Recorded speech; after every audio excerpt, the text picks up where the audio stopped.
Hey folks, quick disclaimer about Greasy Says, my new show about being a game developer for 15 years who's brown. Okay, Greasy Says contains explicit language, adult situations, and viewer discretion is strongly advised. Right? Greasy Says is supposed to be a comedic take on what it's like to be in the gaming industry from my perspective, but I'm not out here trying to make people feel uncomfortable just for the sake of it. So, to sum it up, I have a potty mouth. Don't let your kids listen to this shit. And kings and queens above 18 only. Let's try that. All right? Lay is... Haha, let's get this party started with the professional. Greasy Says. Let's start it off with some weed notes this week.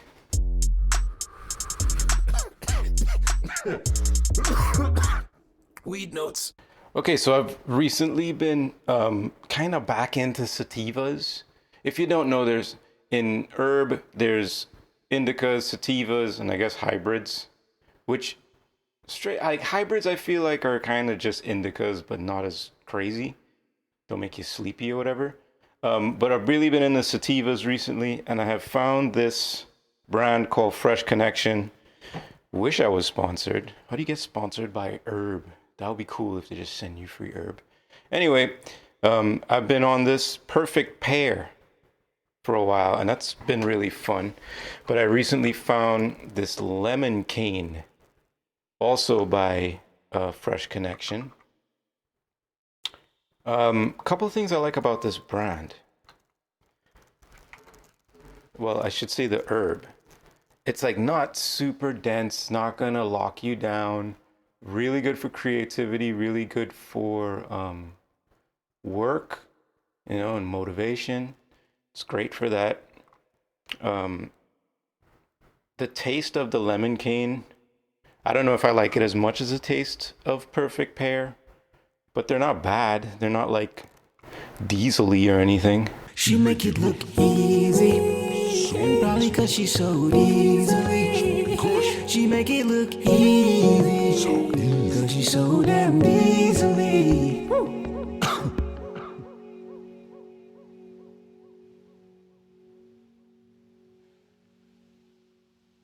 But I really like that all of their packaging is compostable at home.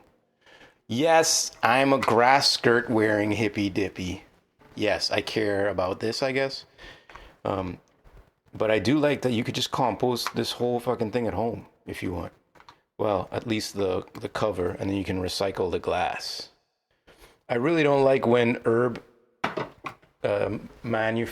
distributors, whatever you want to call them, packaging is not like environmentally conscious. It's like, what are we doing?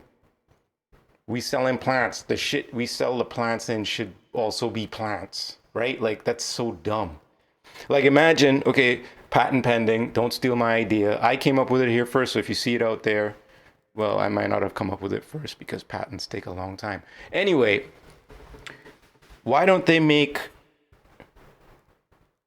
weed containers where you could sell weed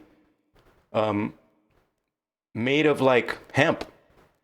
Fucking duh. You know what I mean? Like, so when you're done with the thing, you could literally throw it on the ground and it would just disappear like pretty soon. It'd get wet. If it got wet, it would break down and boom, feed a bunch of microbes. Or even cooler idea, imagine if they made weed packaging that was like a grass seed mat, but it was like, it had weed seeds in it. They'd probably get in some kind of legal problems for that, right? Probably, since it's all regulated now. But that would be cool if your container of weed, you could actually plant it, and boom, you got a weed plant now. That would be cool.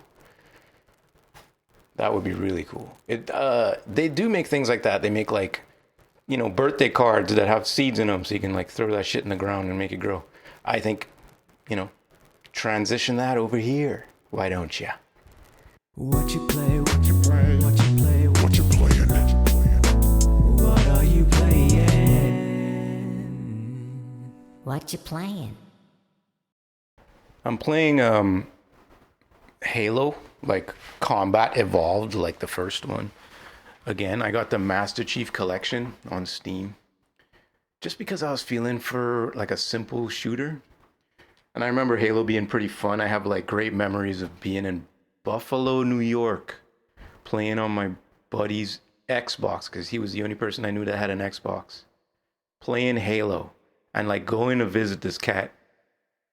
And just basically, while he was at class all day, I would just be playing Halo nonstop. I was obsessed. So I downloaded it, I guess, on a nostalgia tip. Started playing it. It's great. It's still a great game. The original Halo is still a great game. You know what makes it great? Is like they weren't thinking about, this is Bungie in its purest form, where they were just about gameplay. You know what I mean?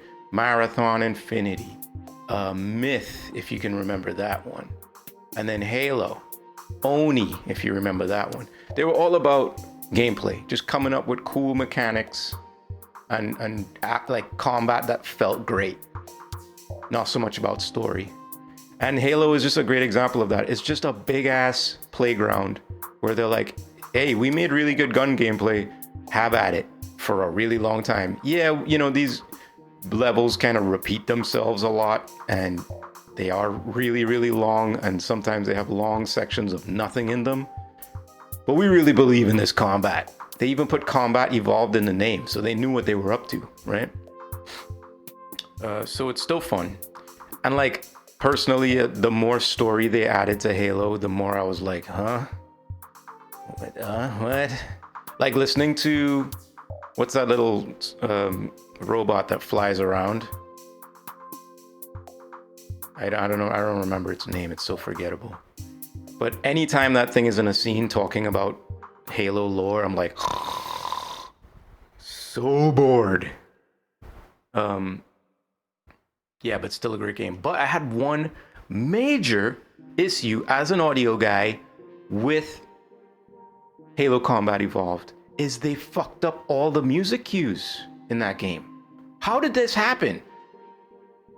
Like, okay, so when you work on audio in games and you're working with music stems or music, songs that you want to string together, or pieces of music you want to string together, or you want to, like, when the action starts, you turn on a new stem with drums, and then when it's a stealth part, you turn the drums off and it's like all quiet and, tense.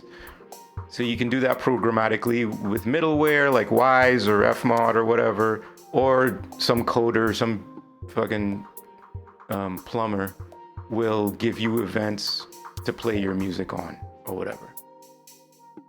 And usually you have a BPM to your song, and when you want to transition to a new part, you wait until a good spot in a song, usually a downbeat, meaning the first beat of the bar of the next piece of music, or on the current piece of music, and that's when you're going to start the next piece of music so that it transitions seamlessly.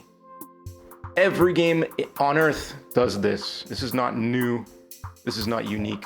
But somehow, I don't even know how, they fucked up all the music cues in the Master Chief Collection version of Halo. So like, you'll be running through a combat section and the music will start restarting in these weird ways, and like, it'll transition on weird beat boundaries that don't make any sense. So the music's really choppy. And it happens all over the place. Like, it's every single musical stem almost does this. How the fuck did that get past QA? There is no way that a QA person looked at that and was like, oh yeah, that's fine. That sounds great. That sounds exactly like the original Halo. how the fuck did that happen? Yeah, it's insane. It's insane. I want to blame an audio person for this. I want to blame a coder for this. I want to blame a QA person for this. But I'm not going to blame any of those people. I'm not. Because I personally think they probably like remade this game with very little effort. All the assets are there. Just up-res the textures and fucking shit that out the door. Like immediately. Don't fucking test it. We know it works. Halo has sold a bajillion copies. We're gonna sell a few more with very little effort. We're not even gonna QA this shit. Don't even spend the money and put QA on it. Just fucking get it out there.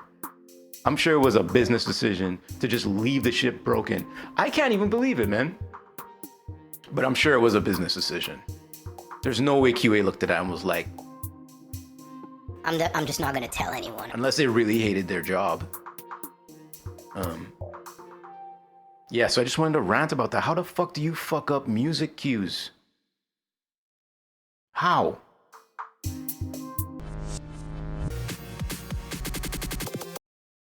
Oh man, I am so psyched about this new portable setup. I can like walk around and do stuff. So now I'm like even more of an insane person because I'm walking around with this sort of fuzzy dick talking into it. I wonder if like some, my neighbor or something like looked through the window and saw me just like talking to myself into this fuzzy black dick, what they would think. They'd probably be like, hey, what's going on over there? I haven't heard about that on the old TikTok.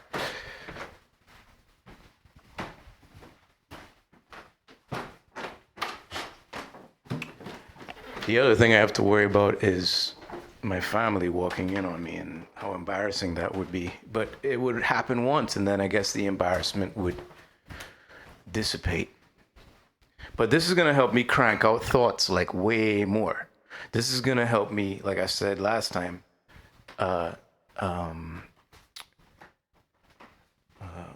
hopefully future-proof myself to some degree. Or, provide useful therapy, self-therapy for my future self. Because I'm going to need it. So I'm going to be honest.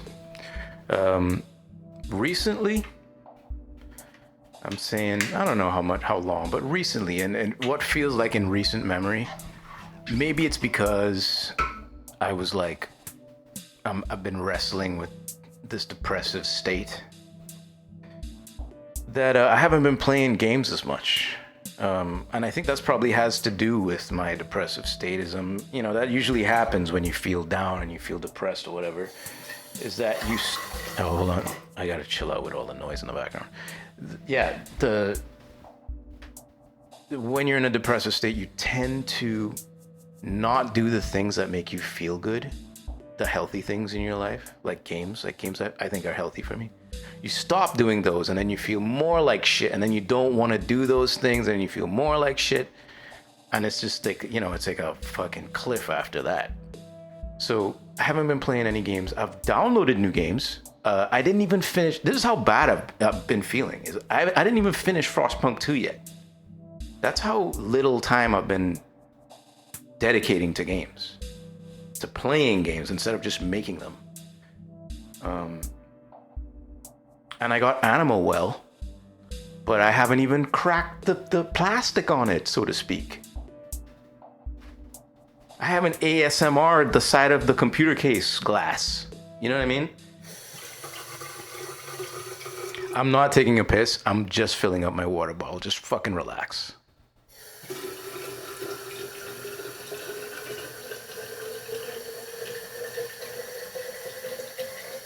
Although if I was taking a piss, that's a pretty strong stream. When you get to like my age, or maybe you don't, but I do, I start thinking about the strength of my piss stream. I remember that joke from, oh my God, what is wrong with my brain? Richard Pryor. And he talks about pissing and how he pissed when he was young versus how he pisses now. I think about that shit all the time. Maybe I'm just penis obsessed, and that's the problem. What was I saying? Yeah, I haven't been playing any games because of this, because I've been in a funk. And I haven't been making as much music, also funk related. So if you're out there suffering with this stuff, I feel it. I feel you. I know what it's like. Some people probably have it worse than I do. But don't give up on the shit you like doing, because that's what makes life worth living. And the more you feel depressed, the less you want to do the things that make life worth living. And that's just a bad idea. Because we're stuck here. Right? This is your character. This is your character. These are your traits. These are your weaknesses. You might have +7 piercing, but you might be fucking, weak against water. And that's just the way you are. But you gotta make the most of this shit. Anyway, so feeling depressed, not enjoying the things in life, probably being a dick to my family. And I started kind of thinking about things in my life that I wanted to get rid of that were unhealthy. Like I'm always trying to prune away all the things that don't really serve me and build up the things that do. And it's a lot of work. We all do it, right? It's like there's not a fucking rocket science, but it takes work. So I started thinking about what are things that make me feel it's kind of coming to grips with practices you do that deep down inside make you feel shitty in the long run, but you do them anyway because you're addicted to the feeling. Like drinking. I'm convinced that I'm a fucking alcoholic because I like to drink. Or porn. Right? Porn. I am fully supportive of porn. If you look at porn, great. Good for you. If you make porn, awesome, as long as you're not being fucking abused or manipulated. If you love jerking off 5 days a week, have at it, buddy. You know what I mean? Just make sure you moisturize. But I deep down, and I'm pro porn. Deep down though, I know that what happens in my brain when I watch porn. It's like they have YouTube videos about this shit. Like you feel good, right? You get your release or whatever, you know, and you feel good. But then what comes after is usually some level of maybe not shame, but there's a dip. Shame probably for me because I was fucking raised Catholic and they fuck you up about sex and it's fucking terrible. And I was kind of raised in a conservative world. So, that was all bad and you're the devil and shit. If you wanna fuck, you're the devil. The devil. If you wanna kiss, you're the devil. The devil. If you like it in your butt, you're the devil. The devil. Sodomy. And if you put it in your mouth, you're the devil. The devil. Got you now. But which is fucking ridiculous. But there's an energy shift once you come. There's an energy shift. And once you come by yourself versus with someone else, there's an energy shift that's different. Like when you come with someone else, it feels oh, and then the other person's with you oh, and then you're both yeah, you know what I mean? And it's a moment and you're sharing this moment and you feel connection and you're feeding this other aspect of your being with, a different type of reward, a different type of chemical reaction in your brain. But when you just by yourself, feels good, but it's almost like you it's like you get the cake, but it's full of air. You know what I mean? There's icing, but when you cut into it, it's nothing but air and icing around it. Feels a little bit emptier to me. And maybe that's because I'm getting older. And I'm not saying I'm never going to watch porn again. I probably will crack tomorrow and go fucking watch it. It's not a judgment thing or anything. It's just I'm observing, yo, something happens in my brain when I jerk off to porn that I don't know if it serves me. So I'm going to take a break, I think. I'm going to try to go as long as I can and just be I'm good. You know what I mean? I'll wait. That's the other thing, waiting. like waiting for the opportunity to have sex. I don't remember I don't remember what it's like to not just, I'm gonna just take care of myself real quick. I don't know. It's been years. So imagine that buildup of like, no, I'm gonna wait until I get the chance to have sex, and then that sex is gonna be fucking sweet. I'm gonna blow this whole room apart. You know what I mean? Instead of, oh, I'm getting little explosions along the way. No. I'm waiting for like a build up, stack all your dynamite, and then boom, blow that shit the fuck up. Yeah. So I'm thinking, I'm gonna see.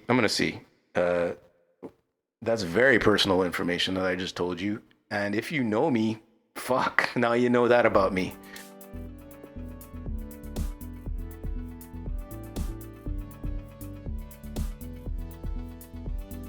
So let's talk game development for a second, like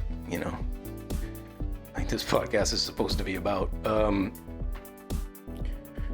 So I've worked on, I was just reflecting on this. I've worked on very, very small games, medium-sized games, very, very large games.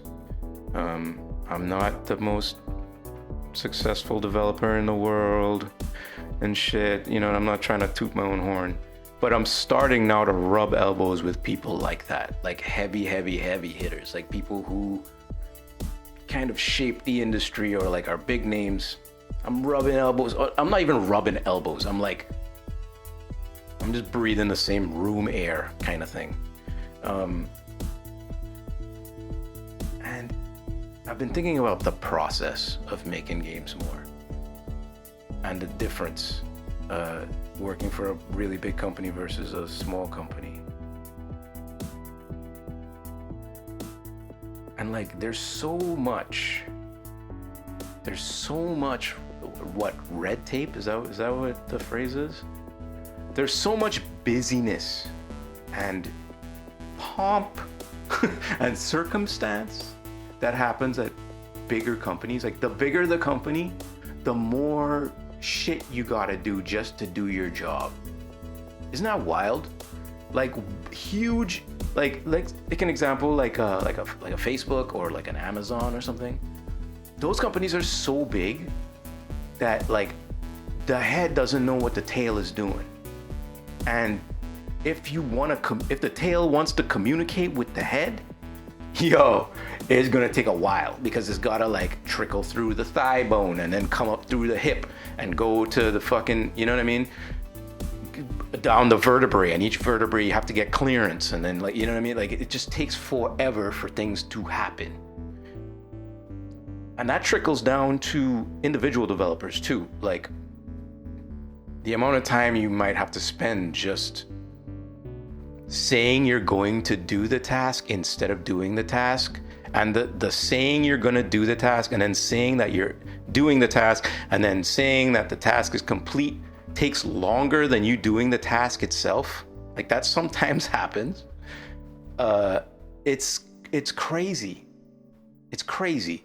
I mean, I understand why, because you have to keep, production has to keep track of everything to make sure people are doing what they're doing. But sometimes process really gets in the way of just making shit. When you work for a smaller dev, it's a lot more stress because your ass is on the line for everything, and probably nobody's like checking if you did shit. And you might have to wear many hats and do multiple jobs, but you can execute so quickly and so efficiently because you don't have to talk to the head so much, or like the connection between the tail and the head is one bone, Is it frustrating for you out there? Like if you're, you work in games, you develop games, maybe you work for a giant company, or you work in tech, or you work for a giant, or any fucking giant company. How much does trying to do your job get in the way of you trying to do your job? You know what I mean? It's probably a tale as old as time. I'm not making a unique point. I'm just trying to fill time here, people. Jeez, I'm trying to just draw this, come up with shit. I don't know.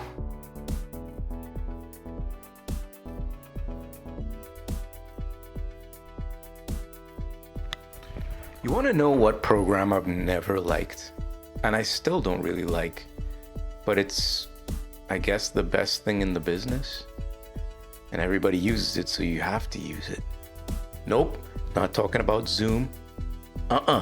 Not talking about Slack. No, I'm talking about Perforce. Perforce is a necessary evil. We all need Perforce. If you work on games, you need source control. Not source control? Yeah, source control. You need version control, sorry.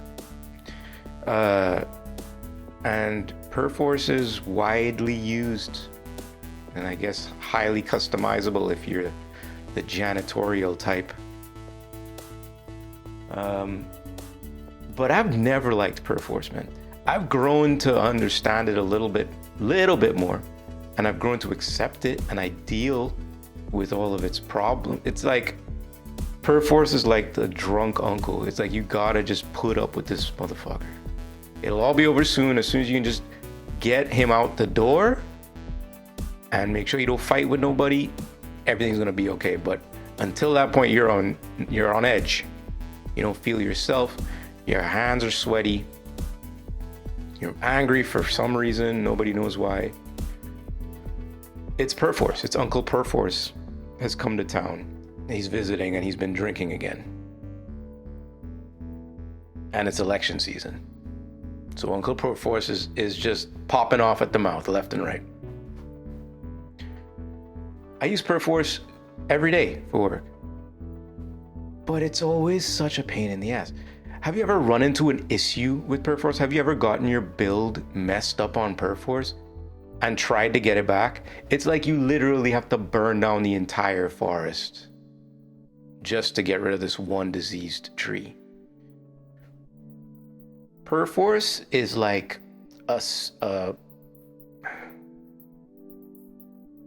Perforce is a special layer of hell that is very, very thin. And in order to get into this layer of hell, they squish you down with a mammogram machine. Imagine a giant mammogram machine squishing you who are a tit into just the tightest little space, and then they shove you in there and tell you, crawl, motherfucker, crawl until you see light. And you crawl because there's no way out. You can't go back. They plugged up the hole. You can't go back.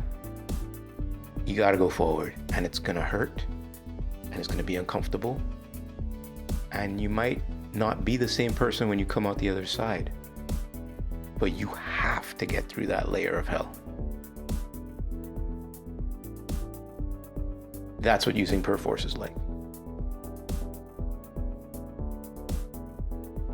Just exposing, let's say you just took a random person off the street, some fucking like a Starbucks barista, or some accountant, or the person who drives the train, and you take them and you stick them in front of a computer and tell them, this is Perforce. I'm gonna need you to set up your workspace on Perforce and watch that person crumble in real time. Straight up abuse to these people. You tell them, go sync the build, and then tell me the difference between the depot view and the workspace view. Just tell me that, and you will see someone go into such a depression that they wonder if life is worth living anymore. If this is what life is, if finding the depot versus the workplace view, if switching switching around your tabs to make sure you have your pending change list readily available, it's not right. It's not right. And we do this every day. Voluntarily. Some people are actually into this shit. Fucking sick fucks. Into Perforce? You're into Perforce. That's your thing? You're a Perforce dynamo? I can't hang out with you if you're a Perforce dynamo, because I know that someday you're gonna kill someone. And I don't wanna be around when you do that. So I'd rather just end it here. You go your way, I'll go mine. No harm, no foul. My lips are sealed, but here's where we part ways.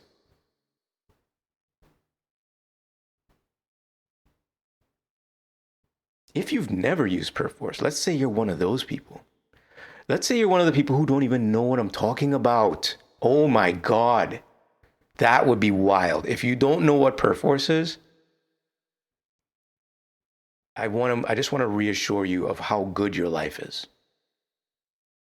I want you to know that you are loved, that God loves you. Okay? Nothing can touch you. You're a pure being. I want you to take that hopeful carcass of yours and go right in the fucking Lululemon and get yourself some nice pants. Because you deserve it. If you haven't been exposed to Perforce, you're like a child. You're like a fresh soul that hasn't even been deposited in a body yet. You're that fresh. You're like, remember Soul, that movie Soul, the Pixar movie? You're the form of them where they're like squishy and blue and like the little ghosts. Perfect existence. And I hope that no one ever slams you down into a body and makes you look at Perforce. I really hope that for you. I love you. And let's get into it about daylight savings time and how dumb that shit is. I mean, this is, this ain't no new kind of joke, but let me riff. Let me cook. It's so dumb. It was made for like farmers forever ago for some crop shit, right? But like, who the fuck? There are no more farmers. Where are the farmers? There's robots. There's farmers inside of robots doing the farming. And I've watched the YouTube videos. They sit there and they got the shit. It's all mapped out. It's good to go. They just got to make sure the shit doesn't crash. Just sit in the cabin and let the thing auto harvest and then stop it when it's done and get out and go home. So you don't need all this extra bullshit where you got to change the time. Why you got to change the time for everybody? Why can't it just be, yo, farmers, this is what we doing. This is the farmer thing to do. Daylight saving is just for farmers. No. It's probably because some jackass in some political office or in the government was a megalomaniac and was like, I'm going to make everyone adhere to my time standard. You know how much power that is? You know how powerful you must feel when you just like, no, it's 3 o'clock now. Yesterday it was 4 o'clock. Guess what? It's 3 o'clock. What are you going to do about it? Nothing? That's what I thought. It's that kind of vibe that daylight saving times has. It's just like arbitrary. And it just makes everybody feel like shit. You spend those 2-3 days trying to adjust. Is it just like a joke to make everyone be like, wow, it's so dark out? It's like, why are you doing this to people? It's not fair. It's childish. And kind of like presidents, we should just do away with it. That wasn't political, right? No, that wasn't political. I'm just saying presidents are dumb in general. Like one person, it seems silly. It's antiquated. Anyway, end of another episode. Yay, we did it. Sorry if you know me and now you got weird images in your head. I'll tell you what, just don't talk to me when you see me, and I'll just act like I don't know why. Okay? Greasy people! Thank you for coming out. Remember to subscribe, comment, give me feedback, tell me to go fuck myself, and until next time. Hey, actually, apparently somebody reached out to the Greasy Says email. So I gotta look into that and figure out who that was and bring it on the show. So that's cool. Remember to write in greasysays@gmail.com if you want to talk about stuff, and I'll talk about it on the show at some point if I ever read the email. And until next time, it's me, Greasy, and I'm checking out with the room key. Laters.